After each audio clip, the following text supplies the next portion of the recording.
Hey everybody, it's Dr. D. It's good to be with you. And welcome to Econ 2100 Intro to Economics. It was or will have been good to meet you depending on when that happened. I'm going to try to see if I can't make it. It's a little more evergreen. We'll see. I'll probably have to re-record this every semester anyway. But in any case, I'm excited about the beginning of this semester. I'm excited about the beginning of this class. Economics means a lot to me. It's framed the way that I think about the world, and I'm hopeful that it will frame the way you think about the world in ways that you find useful. So welcome to the class. I'm glad you're here. I think we're gonna learn a lot together.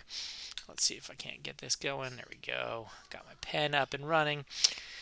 So what is economics is kind of where I want to start. And textbooks often take what I think is an insufficiently expansive view of this. So you've had an opportunity to take a look at this from the perspective of the textbook, or at least from a textbook, from a sort of a different perspective. I want to give my perspective, which I think is relatively unique, and so I think that's why it's worth sharing. And I'll give some definitions, but I'm also going to be a little bit more, like I said, expansive. So to start with, economics is the study, or the social science. Let's be more specific. There's lots of ways to study, but it's the social science of choices, pardon me, made under conditions of scarcity. And so, to draw a few notes out of this, one thing we have here is that it's social, which is to say we're not studying individuals. We are studying people, but we're studying people in groups and group behavior, group dynamics. Group behavior is interesting because, like, groups, can they behave? Is that a thing that's even possible? I'm not totally sure. Science is a method, right? Science is an approach. It's a philosophical approach that we're going to talk about a little bit more in a minute. Choices are the unit of analysis. We're looking at the choices people make, but not just any choices. Specifically, we want to look at choices that are made under scarcity.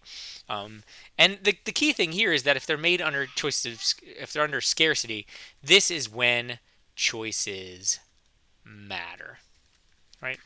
Meaning that there's no takebacks. If it's scarce, if you do something, you can't go do the other thing. And so that's economics. Okay.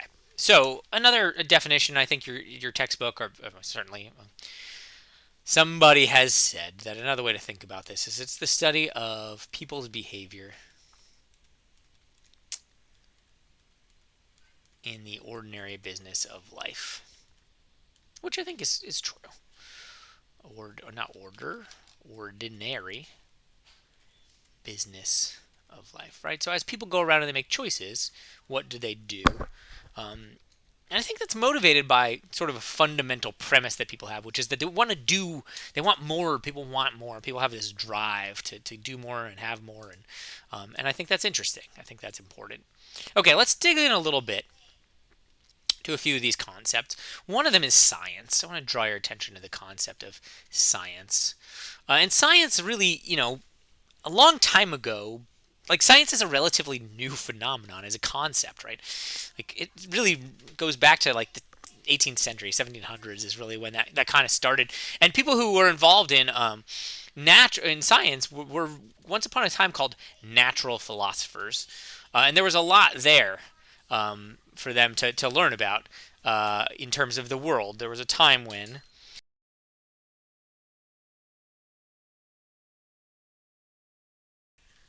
so, at that time during the beginning of the Enlightenment, maybe we were really talking about 1400s, 1500s,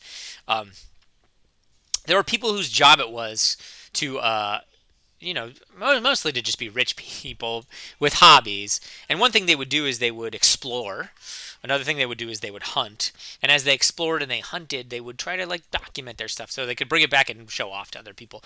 But there were a series of advances, particularly in things like lens grinding, so that you could see farther or zoom in better. And we natural philosophers developed some techniques for observation, right? So these are philosophers who, there was so much data coming in terms of exploring the world and bringing back new specimens, and then also, like, making observations of those specimens.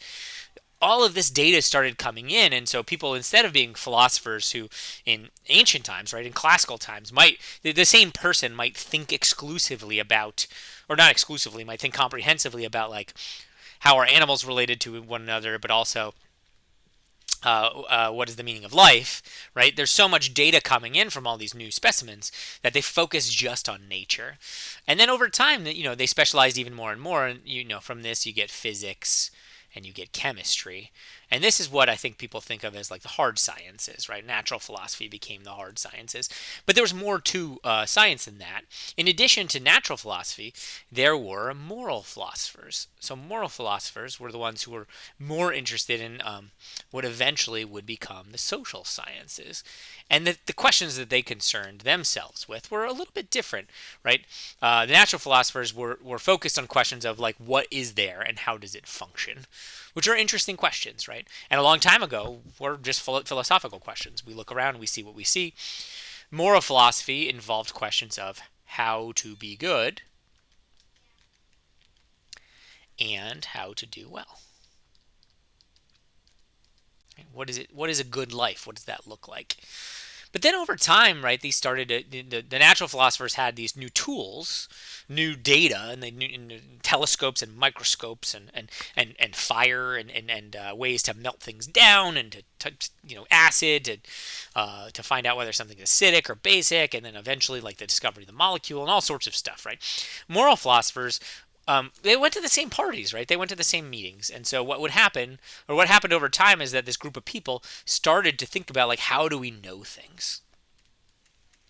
And so science was an approach to knowledge that centered itself on the concept of doubt, right? Like, what does it mean? Like, we treat things as though they're in doubt. And by using doubt, by wielding it carefully, we can think about truth and what is called falsifiability. Is it possible to falsify something? So if we have an idea of how the world works, what can we do to see if it's wrong? Right? And if we see that it's wrong, we toss it out. What can we replace it with? And that process is what's called science, right? That process of finding things that are false and abandoning them in terms of things that might be true but might not be, right?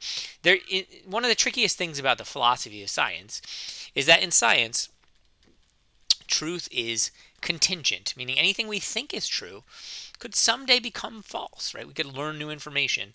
And as a result, what we do is we participate in our study, in our observation, and our contemplation of the world from a state of permanent skepticism, right? That's big. We are always, to be good scientists, we are always open. We must remain always open to the idea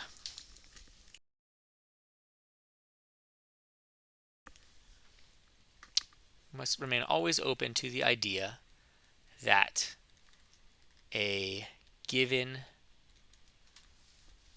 proposition is wrong, right? That has to be something that guides us at all turns, right? So how does this work, right? If truth is contingent, right, and we have to remain permanently skeptical, it's a very unsettling way to be, and it does take practice. But the way we manage this is we always have to ask ourselves the question. You can go forward in your life believing the things that you believe, but a good scientist always has to know, what would it take to change my mind? What would be the thing? What piece of evidence would it have to be to change my mind? And in addition, then when we talk about something that says, we talk about something that we call scientific truth. I don't know that this is broadly understood in the world, but it's important for you to understand it, because this is the approach we're going to be taking, and that all economists and all scientists take. Scientific truth are just things we have not proven wrong yet. That's all it is. It's a set of things that we have not yet proven wrong, right? And ideally, there are some other principles like parsimony where it's like a nice theory or whatever. But mostly scientific truth is just that stuff we don't know what it is, but we haven't proven this wrong yet. So maybe string theory is right, maybe economics, maybe supply and demand are right, and in ways, and sometimes in fact they're tools that we know are wrong, but they're useful models that help us understand the world. Okay, so a big question that we ask ourselves in economics and in science is how can you prove something wrong? How can you prove something wrong? I wrote this big word, epistemology, and I didn't say anything about it. Epistemology is the philosophy of knowledge. What is it to know something, right? And so from epistemology comes this question: how can we know something? And a scientific approach to epistemology says it's just the things we haven't proven wrong yet. And so we have to know, like, what do we mean by proving something wrong? And honestly, this is as much art as science in many ways, right? We have methods that we've agreed upon that we will use to kind of construct knowledge. But it's worth knowing that humans, each of us as humans, we only can see and feel and hear and taste and touch and smell the things we can see and feel and hear and taste and touch and smell, right? We're limited by our existence. And so we take a lot for granted or based on other people's say so.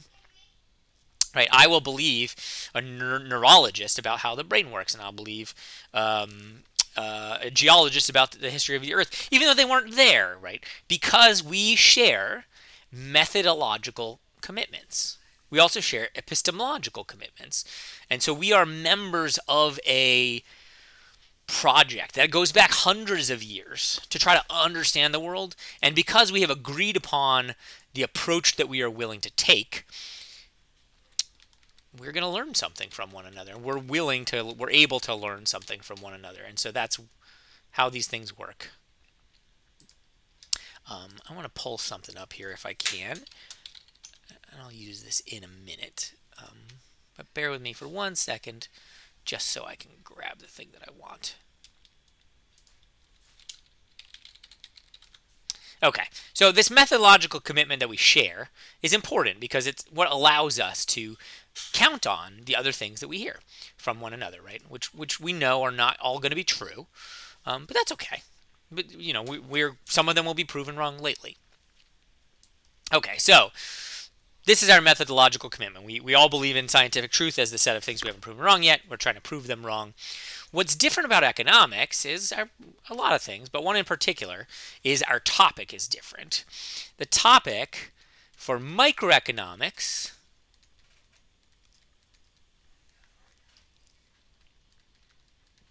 is individual behavior in ordinary society. And the topic for macroeconomics, and these two are very different. They're almost different fields. We start in the same classes, but I'll say we don't end in the same classes in grad school. For macroeconomics, this is the emergent. We'll talk about emergent behavior.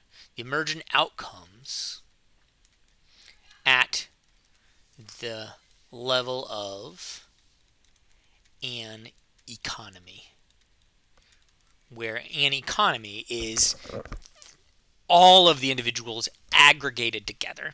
So microeconomics, when we say micro, this means we're talking about individual behavior. And we say macro, that means we're talking about the level, this the study of economies as though they are an organism. And what do we know? Well, we know some things already, just in terms of basic principles. One thing we know is that, oops, I lost that, there we go, is that individual behavior is responsive to scarcity.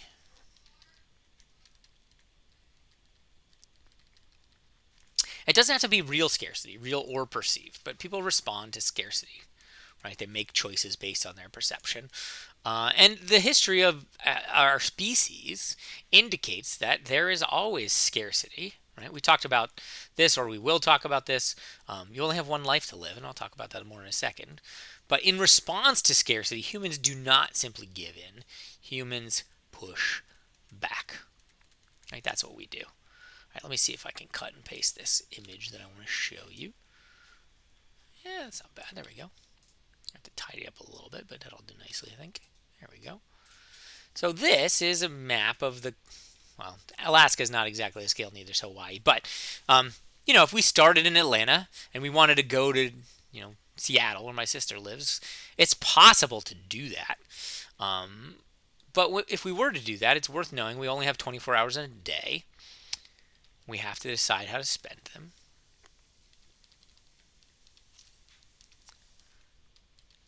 Is it worth going to Seattle? Well, we've got one lifetime to live.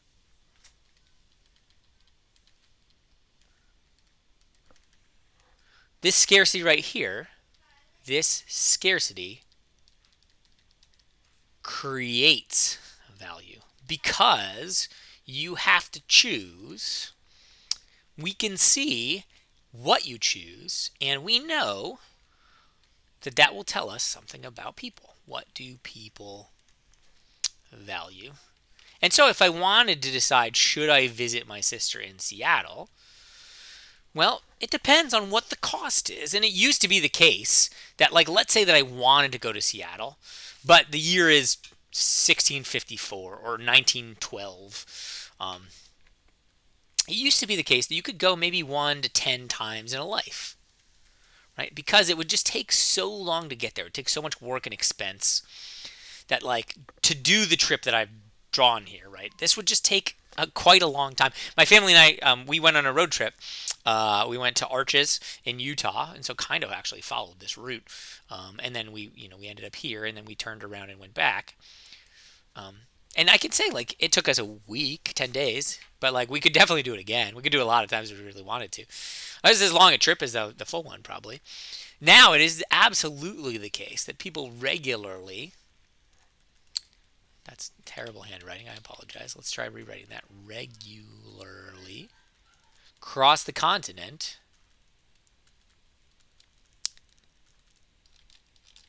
ten times a year in modern times. That's a thing people do. So how do we get there, right? So one thing we can ask ourselves is, what do people value? Another thing we can ask is, how do we pull this off? How do we relax scarcity? Notice that it's not gone, right? We still have scarcity, but we've relaxed it in the sense that, we can do more with the resources that we have available than we used to be able to do. And that's big, right? Humans are good at this. And so another way to think about economics, right, is a set of tools that we have developed as a species, right? Economics is successful ways, kind of like best practices, right? Successful ways humans have battled scarcity, right? So, for example, it could be the case that I decided I want to make all of the food that I will eat. But there's a problem, which is that, I'm not great at farming. I've got some dead plants around me. I don't know if you can see. I struggle with it a little bit. I don't like it very much. But I certainly could. And I could, in fact, do that, and I could teach myself all the things I need to know. I wear glasses. I guess I could learn how to lens grind and then grind lenses so I could see. I could cook all the food that I grow. I could make all my own clothing. I could do all of those things. But the problem there is I would definitely be in a situation of increased scarcity if I tried to do that. And so instead, what I can do is we can specialize in trade, right? We have this make or buy decision. What I'm really good at making, well, I hope you agree, but relative to my peers, relative to society, what I'm quite good at making is videos like this that talk about complicated concepts in a way that is clear, that makes it easier to understand, and that helps people develop their own understanding, makes you smarter, and then puts you in a position where you can lead other people. And I'm also good at training people to become leaders, to become people who are valued by their peers. I know how to do that. Now, I couldn't do that if we had to barter. And so one successful way that we've battled scarcity is with money, which is a fabulous piece of technology. But that's all it is. It's a piece of technology. And I want you to know that. That's what markets are. That's what money is. These successful ways, these are technologies. And money is a piece of technology that allows us to store value, right? So I do things for you, and you give the school a store of value in response, and then they give some of that value to me, and then I can hold on to that for when I need it. My kids will go to college. I will need the money then. And so I'm hanging on to it, or at least to some of it. And so money is a nice piece of technology that allows us to battle this scarcity. In the absence of money, it would be hard for us to strike a deal for my services and your whatever you have to offer. Okay, so we talked about the topic. The topic is individual behavior from microeconomics, and also it builds up from macro. The setting of this is in real life. Right, we're looking at behavior in real life, and I am an experimental economist, so sometimes I put people in the lab, which is a subset of real life for what it's worth. But it can be tricky, right? The data that we deal with when we're trying to understand behavior, the data is often observational.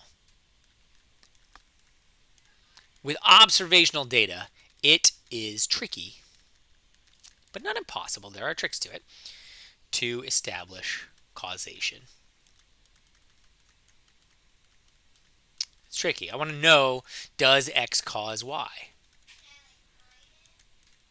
Because then if I move X, I can expect Y to change, right? That's what I want to know.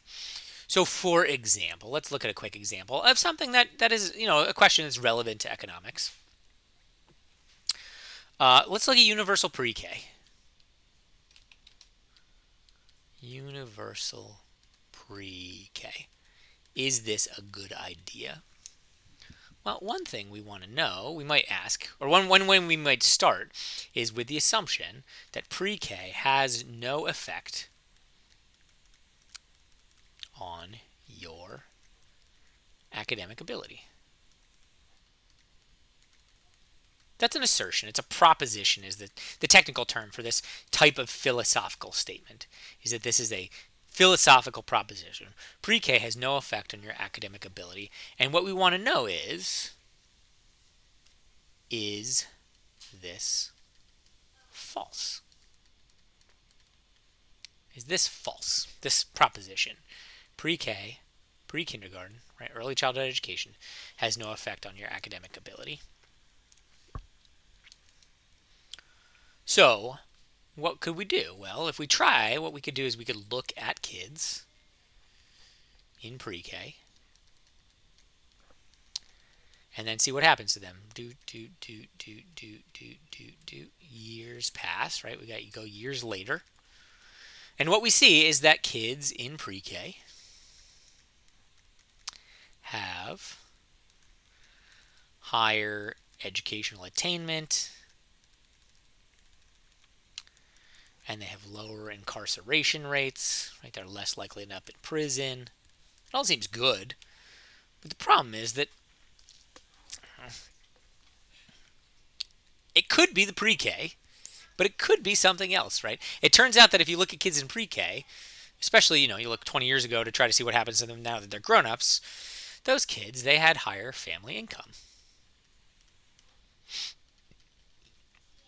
If your parents had to be actively involved to enroll you in pre-K, those kids had more involved parents. Maybe for those other reasons and for maybe other reasons, maybe pre-K fed you, those kids had better nutrition. Now that gets a little complicated. Does that count as the pre-K or doesn't it? So what happens is that, well, which of these is it, right? We see that the kids in pre-K end up in a situation where they have lower incarceration rates and higher educational attainment. So which is it? Well, what we can do is we have economics has what are called the methodological approaches, right? So part of our understanding of science is trying to understand, how do we pick apart what causes what, how the world functions. If one thing moves, what else moves? One of the things is a branch of applied statistics called econometrics.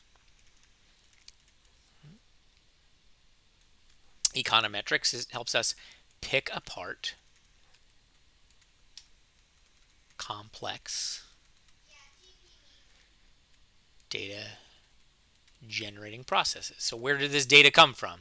Well, it came from people living their lives. It's generating, not generated.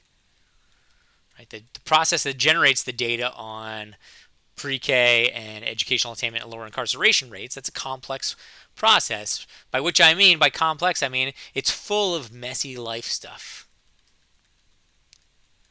Or in the case of macroeconomics, maybe it's full of like political intrigue and people getting involved, right? Econ cares about this stuff. We really want to know the answer to what does what. And so we have developed a set of techniques that help us know. So using econometric methods through randomization, through trying to match kids who look similar in all these ways in terms of parental involvement and education, what we can say is this is false. It is not the case that pre-K has no effect on your academic ability. This is false. We know that pre-K has some effects on your academic ability. What types of effects? Again, higher educational attainment, lower incarceration rates. It doesn't look like people make more money when they graduate from college on average if they have pre-K, but it does look like they're more likely to have a job. The data's still out there. We're still trying to figure this out. And there are really cool new experiments where we're trying to figure out, like, is it academic pre-K or is it like just learning how to be kind to one another? Or what if we train the parents? Does that help? And so we're really trying to still understand this question. It is tricky to establish causation, but not impossible. And we as a species, we as a human project really want to know, does this work? Because we want you and future generations to flourish. And for that to work, we need to know, does pre-K matter? Right, in order for future generations to be smarter and more successful than current ones and past ones, previous ones, we need to know, does X cause Y? Right? Is it the case that if we move pre-K, we can move the needle on all the things we care about that we think matter for human existence? So you can see how this is like a very detailed, you get down into it, like this is how to live a good life. This is like, what does it mean to do well and to be good? But that's where moral philosophy ends up, right? You end up at social science trying to figure out how people work. And that's really where kind of close to where I want to end up. We've got this descriptive economics. Descriptive economics is what people do. How does it work? Does pre-K have this effect? And that's sometimes called a positive statements. Positive statements. Positive in philosophy terms just means an assertion that something is true, right? As opposed to normative, which are sometimes called prescriptive statements. A normative statement is an assertion that something is good, right? Sometimes called prescriptive. Not what people do, but what people should do. So you could say, we have shown that universal pre-K increases outcomes, positive outcomes for people. And I don't mean positive in that sense. I mean like salutary, beneficial. And so as a result, we should have universal pre-K. Now, in order to actually make that statement, you have to do like a cost-benefit analysis, and we'll talk more about that sort of thing. But I do want to say that every normative or prescriptive statement can be converted to a positive by making it a conditional statement, which is worth thinking about. If you value thing Z, you should do X because it affects Z. Something like that, right? So people will often just say, you know what, people ought to blank. But really there's sort of this implicit, because I value Z, people ought to blank because that would affect Z. And that's got two parts to it, right? One is the positive part, which is should do X because it affects Z. X affects Z, does it really? And then the normative part, which has this implicit value judgment. All right. Finally, I do want to say, when we do that cost-benefit analysis, it's always a little bit messy, and I'm going to try to be clear about this in this class because it's risky. Cost-benefit analysis and economic statements, if you hear economists saying somebody should do something, or if governments say, well, the economic benefits outweigh the costs, I want you to know that those are all based on, this is a mouthful, but I want you to know I want you to have heard it at least. They're all based on the idea that people can be measured, that we can measure their happiness with money, that their money is a measure of their overall well-being, that's a thing that exists, and that the way you get to whether something's good or not is by adding up everybody, right? So again, so this is called individual money metric welfaristic utilitarianism. It's a mouthful, but it's a philosophy that underlies all of the statements made by public economists when they're trying to say we should build a bridge or we should build a highway or we should implement this program. Generally speaking, this is the approach. And it's kind of hidden. It's kind of baked in. Whether you agree with it or not, it's in there. It seems reasonable, but it does have problems that are worth knowing about. One is that we can measure people's happiness in money. We can measure in money. how well off each person is, and then add it up. GDP, which we'll talk about, gross domestic product, is somewhat related to this, right? Where we just add up all the production we make, all the income we all get, add it together, and then say, oh, well, if there's more of it, it's better. But it doesn't think about who gets it, right? So that's one of the problems with utilitarianism, is it doesn't take account distribution at all. It also says, and money metric is part of that too, right? If the richest person in the world gets $1 or the poorest person gets in the world $1, they're both made $1 happier. Money metric says that you can use money to measure happiness. We know that's not true. It's just convenient, right? It makes the math a lot easier. So I don't want to sugarcoat it. There's a lot to economics to love. It really does a brilliant job of capturing a lot of important things about the way the world functions. But there are problems with the way that it's implemented. And we're working on it. We're trying our best to improve it. But we're not done. And we need all the help we can get. So if you're interested in becoming an economist, you should. It's a great idea. It's one of the most lucrative careers. Super interesting. Requires you to be a little bit good at a lot of things. And you get to study, I don't know, things that I think are really interesting, right? You get to study the successful ways that humans have battled scarcity. You get to use data to analyze people's behavior. We're going to look at a lot of data this semester because I think it's important to really, to become scientists about this. We're going to study people's behavior in the ordinary business of life. It's fascinating. And we're also going to study the outcomes that result from the choices made under conditions of scarcity. I hope you're on board. I hope this is intriguing to you, and I really look forward to working with you. It's going to be a great semester. I'm Dr. D, and I will see you all next time. Bye.